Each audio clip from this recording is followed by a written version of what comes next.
Alright, so today I'm going to show you how to change out your air filter. This is one of the larger ones. Basically, you want to come over here. Here's your furnace towards the bottom. Basically, you have a return duct here, and then it goes to where your air filter is. So, what you do is, I would say about every 6 months or so, change these out. Depends if you have dogs and cats and what you're doing in the house.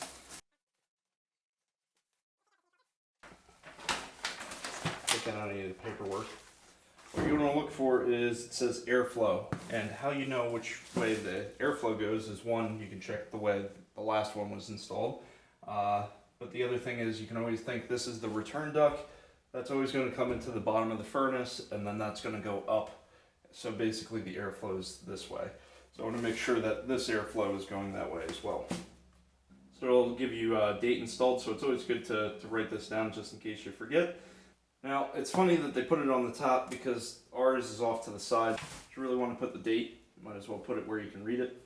14 October 2023.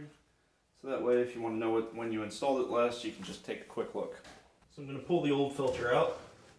It's a bit of a snug fit. Make sure you don't clip yourself. There's sharp metal in here.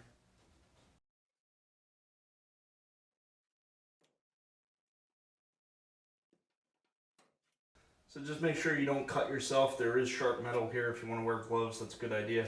But basically, you're going to pull the old filter out. So you can see the difference between the used filter and the new filter. Basically, just have a lot of whatever you have in your house. So if you smoke, or if you have candles, dogs, cats, animals in general, you're going to get a bit more buildup in the filter. So we have a new filter, put the date on. We have the airflow. It comes from the top, comes down, returns through the filter before it goes into the furnace and goes up. So the airflow goes this way. So you have, so once you have it in the right direction, just slide it back in. So you're going to pop these pins back into place. We're just going to line this up with the bottom and the top. We're good. So that's how you replace your central AC and heating filters. Alright, well, thank you for watching. Please subscribe. Have a great day.